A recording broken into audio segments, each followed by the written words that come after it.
Panibagong insidente ng away kalsada sa Antipolo City. Hulikam ang suntukan ng 2 motorista. Ang ugat ng gulo, sagyan daw ng e-bike at motorsiklo. Balitang hatid ni Bea Pinlac.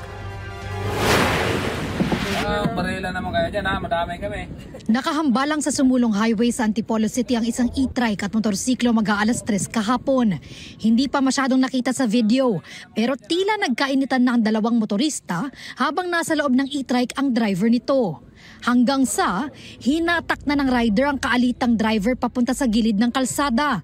Parehong tumama ang driver at rider sa pader habang patuloy silang nagpapalitan ng suntok. Ayon sa barangay, nagsimula ang away ng masagi ng motor ang e-trike at nasira ang maliit na fan nito. Ang una raw sumuntok, ang driver ng e-trike. Ang kinagalit dun nga kasi nasira niya yung fan. Kaya daw siya nagalit. Inamin naman ng nanuntok na talagang nabigla siya. Dahil sa init daw ng kanyang ulo, tapos nuntok niya kagad yung nakabangga. Kaya pagganti ng ating nakabangga, sinalya siya, di ba? Sinalya hanggang napunta sa pader. Habang nagsusuntukan ng 2, pumagit na ang isa pang rider para awatin sila. Ayon sa barangay, nagtamo ng pasa sa mukha ang rider at sugat naman sa braso at likod ang e-trike driver. Nagharap ang 2 sa barangay para mag-usap. Medyo kumalma naman po. Bagkus nagkamayan sila, nagkasundo naman. Inamin naman nung nila nagkamali pareho. Sinusubukan pa namin kunin ang panig ng 2 sangkot sa suntukan sa kalsada. Ayon sa Antipolo Police, wala pa silang natatanggap na reklamo kaugnay ng insidente. Sana kayo na pares naman nasa lansangan, maging kalmado at mag-iidan sa init. Bea Pinlac, nagbabalita para sa GMA Integrated News. Nahaharap na sa patong-patong na reklamo ang Russian vlogger na nag-viral dahil po sa panghaharas sa ilang Pilipino sa Taguig. Sinampahan ng reklamong theft, unjust vexation, alarm and scandal at violation ng anti-cybercrime law sa Taguig City Prosecutor's Office ang Russian vlogger na si Vitaly Dorovetsky. Base naman sa mga nakalap na impormasyon ng Bureau of Immigration, dati na ring naaresto sa ibang mga bansa ang dayuhang vlogger dahil na rin sa mga pangaasar at panggugulo. Pangaasar niya umabot din po sa Boracay pala, ha? Hindi muna ipadedeport si Dorovetsky hanggang hindi pa napagdedesisyonan ang mga reklamong isinampalaban sa kanya dito sa Pilipinas. Sa pahayag ng Bonifacio Global City, sinabing nakikipagtulungan sila sa mga otoridad at gumagawa na ng mga legal na hakbang para tugunan ang sitwasyon.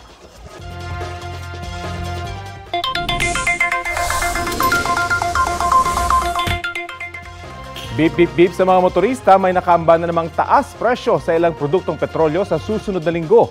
Sa pagtataya ng Department of Energy, batay sa 4-day trading, may nakikitang dagdag na 30 hanggang 70 centavos sa presyo ng kada litro ng gasolina. 20 hanggang 60 centavos naman sa diesel.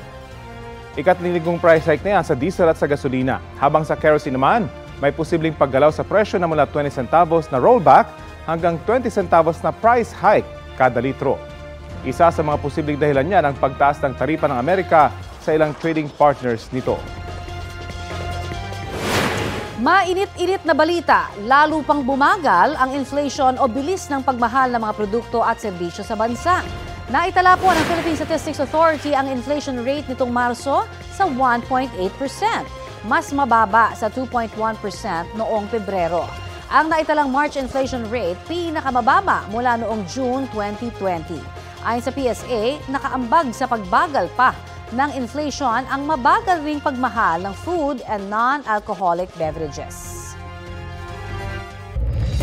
Ito ang GMA Regional TV News. Mainit na balita mula sa Luzon, hatid ng GMA Regional TV. Hulikam ang panloloob ng 2 lalaki sa isang tindahan ng mga gadgets sa Tayug, Pangasinan. Chris, may mga nakuha ba yung suspect?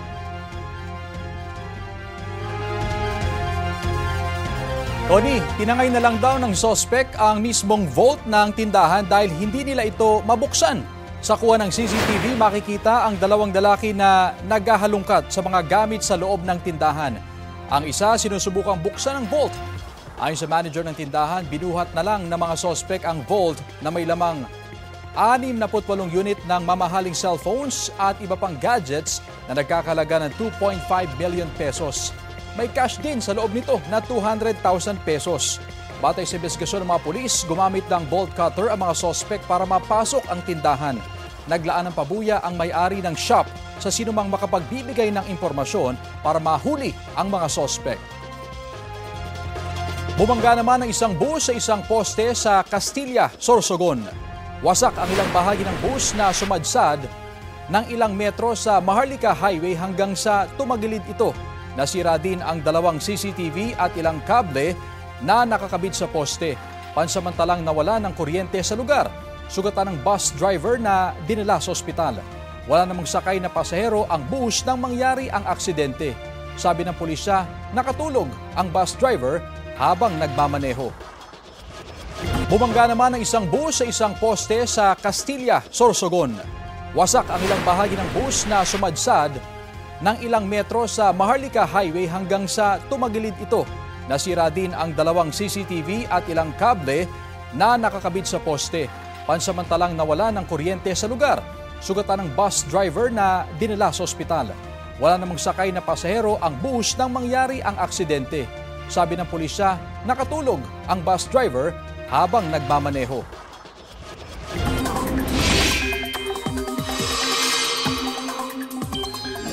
Tutuyo ang ilang palaisdaan sa Mangaldan, Pangasinan.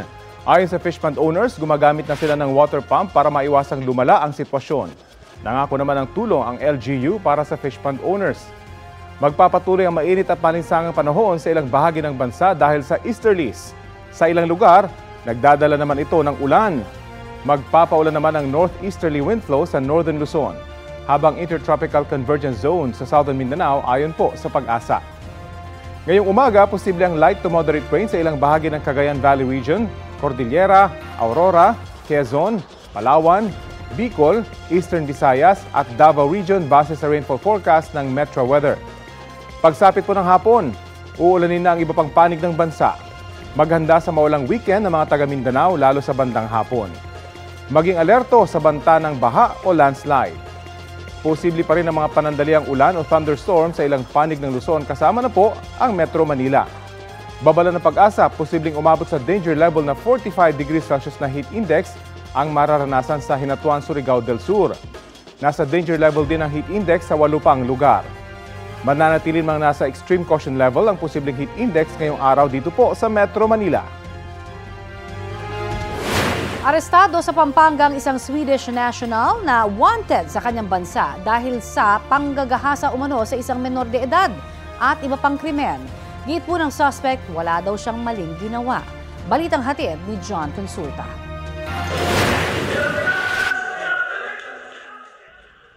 Pagkakuha ng tiyempo, pinasok na ng BI Fugitive Search Unit at NBI VAO CD ang tinitirhan ng kanilang dayuhang target. Sa bisa ng mission order na dala ng BIFSU, huli ang 55 anyos na Swedish national na wanted sa Sweden dahil sa panggagahasa ng 10 taong gulang na babae noong 2021 at nasangkot na rin umano sa serious financial fraud. Meron siyang red notice. Sumulat sa amin ang Swedish police authorities at meron siyang mga warrant doon sa Swedish. Nagmumulis siya rin ng mga bata. Ayon sa NBI, 5 araw silang nagsagawa ng surveillance para mamonitor ang kausap na Pilipino ng dayuhan na nag-aalok ng mga batang pwedeng abusuin ng suspect. Nang dumating siya dito ay may mga kausap siyang facilitator na nag-aalok din ng mga bata. Considered na siya na pedophile since mayroon nga siyang galaw din ng mga bata sa kanilang bansa at ang iniisip namin yung purpose ng pagpunta niya dito. I done nothing in Sweden and 15 days ago I was in airport in Sweden. I didn't know anything and today I sit here. I still don't know anything. Meron na siyang mission order from the BI. Minabuti na namin na arestuhin siya kaysa sa makapambiktima pa siya ng mga kabataan natin. Agad ipapadeport pabalik ng kanyang bansa ang naarestong Swedish national, habang patuloy naman ang isasagawang investigasyon ng NBI tungkol sa facilitator na kausap ng naarestong dayuhan. John Consulta, nagbabalita para sa GMA Integrated News.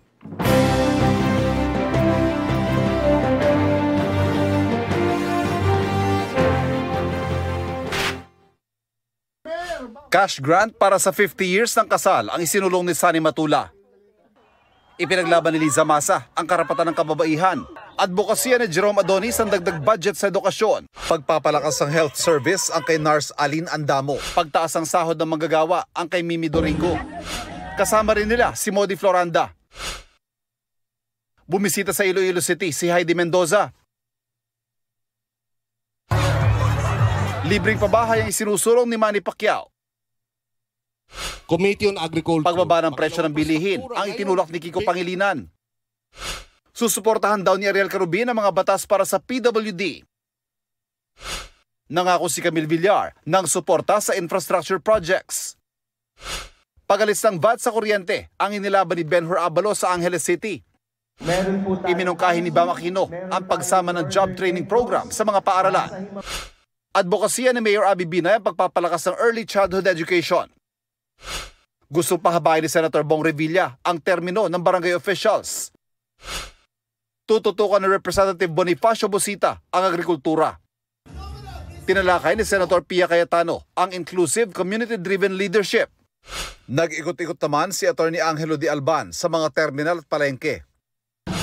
Sustainable stormwater management ang isinusulong na David D'Angelo. Hangad pataasin ni Leody de Guzman ang sahod ng mga taga-probinsya. Mga magsasaka ang prioridad ni Luke Espiritu. Pagpapalakas ng sports ang isinulong ni Senator Bongo. Pagwawakas ng korupsyon ang panawagan ni Ping Lacson. Pagpapalago ng turismo ang advokasya ni Senator Lito Lapid. Kapakanan ng mahihirap ang isa sa mga prioridad ni Congressman Rodante Marcoleta. Patuloy naming sinusundan ang kampanya ng mga tumatakbong senador sa eleksyon 2025.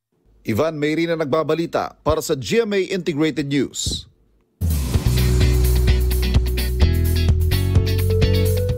Mga mare at pare, may partnership ang Sparkle GMA Artist Center kasama ang Republic Asia Media Incorporated at iAcademy. Ang goal ng partnership, mas turuan pa ang Sparkle Stars tungkol sa digital world. May pasample na agad niyan sa idinaos na workshop. Present ng ilang Sparkle artists at Status by Sparkle influencers na natuto mula sa ilang content creators tungkol sa paggamit ng social media.